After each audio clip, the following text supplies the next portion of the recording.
सभी पेंशन धारकों को नमस्कार। साथियों, आप चाहे भारत के किसी भी राज्य में निवास करते हों, किसी भी ज़िले में रहते हों, आज का ये वीडियो आपके लिए बहुत ही महत्वपूर्ण है, क्योंकि चाहे आप विधवा पेंशन ले रहे हों, विकलांग पेंशन ले रहे हों या फिर वृद्धावस्था पेंशन ले रहे हों, इन सभी के लिए बजट 2026 में कुछ नए नियम जारी किए हैं। और साथ ही जो आपकी बकाया पेंशन चल रही थी, उसको लेकर के भी काफ़ी कुछ निर्णय लिया गया है। तो आप आज का ये वीडियो आपके लिए बहुत ही महत्वपूर्ण है। इस वीडियो को आप अंत तक ज़रूर देखें। ये वृद्धावस्था पेंशन, विधवा पेंशन और दिव्यांग पेंशन से जुड़े करोड़ों लोगों के लिए बजट 2026 में राहत की चर्चा पर बड़ी बातचीत चल रही है। आज फरवरी 2026 से पेंशन से जुड़े 11 जो नए नियम हैं, वो नियम लागू होने जा रहे हैं। देखिए, इन नियमों का जो सीधा असर है वो पेंशन राशि, बकाया भुगतान और पात्रता पर पड़ने वाला है। देखिए, आज फरवरी 2026 से क्या बदल सकता है। देखिए, बजट पेश होने के साथ ही सामाजिक सुरक्षा पेंशन पर विशेष ध्यान दिया गया है। केंद्र और राज्यों के स्तर पर राशि बढ़ाने पर भी चर्चा चल रही है और इसके साथ ही पुराने लंबित मामलों के निपटारे की प्रक्रिया भी अब तेज होने लगी है बजट जारी होते ही। आगे देखिए, बजट 2026 में पेंशन धारकों को बड़ा तोहफा। बजट चर्चाओं और मीडिया रिपोर्ट्स के अनुसार पेंशन राशि 2,000 से बढ़कर के 5,000 रुपये करने का जो प्रस्ताव है वो सामने आ रहा है। और इसके अंतर्गत किन लोगों पर ये जो नियम है वो लागू होने वाले, देखिए किन पेंशन पर लागू होंगे होने की बात इसमें कही गई है। एक तो है वृद्धावस्था पेंशन, विधवा पेंशन और साथ ही दिव्यांग पेंशन पर ये नियम लागू होने वाले हैं। लेकिन अंतिम जो निर्णय है वो संबंधित विभाग की जो अधिसूचना है, जब वो जारी हो जाएगी अधिसूचना, उसके बाद ही ये सारे नियम जो है लागू होने वाले हैं। बकाया पेंशन पर बड़ा अपडेट। देखिए, जिन पेंशन धारकों को पिछले महीनों की जो राशि है वो नहीं मिली है, उनके लिए 6,000 या इससे भी अधिक या फिर इसके आसपास की जो बकाया राशि है वो जारी करने की जो प्रक्रिया है वो शुरू होने की बात बताई जा रही है। और सत्यापन पूरा होने पर, खाता सक्रिय होने पर और साथ ही दस्तावेज सही होने पर आपका जो भुगतान है वो चरणबद्ध रूप से जो है आपके खाते में पहुंचाई दी जाएगा। इसके साथ ही हम बात करने वाले हैं कि जो आपकी बकाया पेंशन है वो कब है और किसे मिलने वाली है। देखिए, बकाया पेंशन किसे मिलेगी?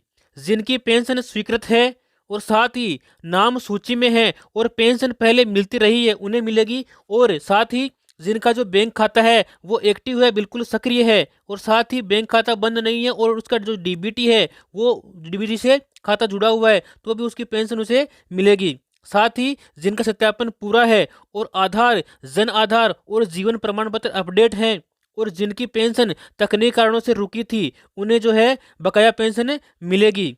साथ ही या फिर जो जिसका सर्वर या बैंक या दस्तावेज त्रुटि के कारण जिसकी भुगतान नहीं हुआ था समय पर, उसको भी बकाया पेंशन अब मिलने वाली है। अब ऐसे कौन से लोग हैं, कौन से पेंशनधारी हैं जिनको उनकी बकाया पेंशन नहीं मिलेगी? देखिए, जिनकी पेंशन बंद की जा चुकी है उन्हें नहीं मिलेगी और साथ ही जो अपात्र घोषित किए जा चुके हैं उन्हें नहीं मिलेगी।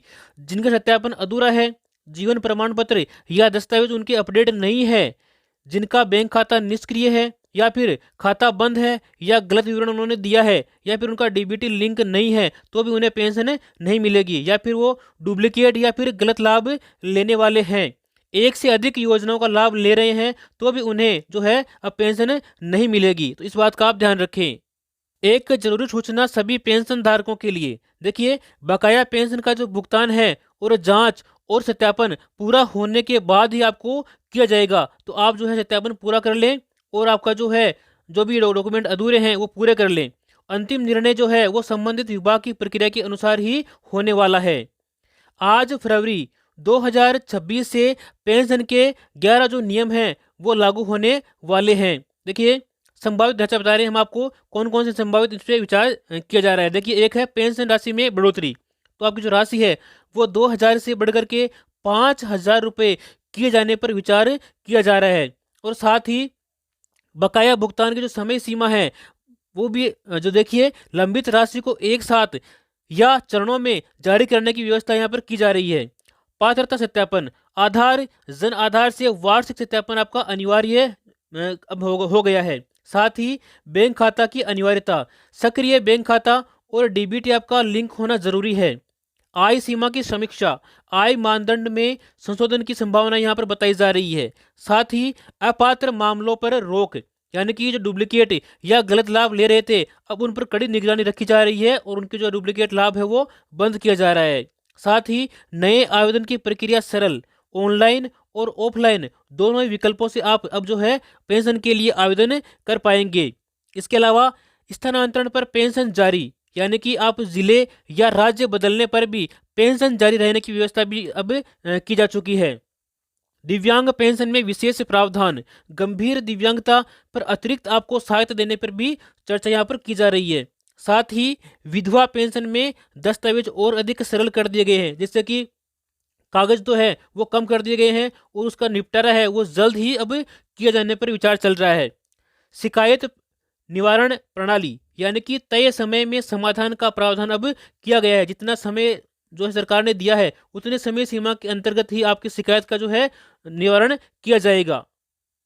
बकाया पेंशन पर राहत की खबर, यानी कि पिछले आपके 3-4 महीनों से पेंशन बकाया चल रही थी उसके लिए भी अब जो है चर्चाएं चल रही है। देखिए, जिन बुजुर्गों की पेंशन किसी कारण से रुकी है या फिर उन्हें उन्हें 6,000 या इसके आसपास की बकाया जो राशि है वो मिलने की प्रक्रिया अब तेज हो चुकी है। यानी कि आपके 3-4 महीनों की जो पेंशन है वो एक साथ ही आपके खाते में ट्रांसफर करने की बात यहाँ पर की जा रही है। देखिए, महत्वपूर्ण सूचना, यह जानकारी मीडिया रिपोर्ट्स और संभावित प्रस्तावों के ऊपर आधारित है। पेंशन से जुड़े अंतिम जो नियम है और राशि और तारीख सरकारी अधिसूचना के बाद ही मान्य होगी। जो हम जानकारी आपको दे रहे हैं वो मीडिया रिपोर्ट के ऊपर आधारित है। जो भी ऑफिशियल न्यूज़ जल्द ही आएगी हम आपको एक अलग वीडियो बना करके इस चैनल के माध्यम से आप तक पहुंचा देंगे। यदि आपको यह जानकारी अच्छी लगी है तो आप इस चैनल को सब्सक्राइब करें और इस वीडियो को अपने पेंशन लेने वाले सभी भाई बंधुओं तक शेयर करें ताकि वो भी इसका लाभ ले सके और इस जानकारी से अवगत रहें। मिलते हैं अपने अगली वीडियो में, तब तक के लिए जय हिंद, जय भारत।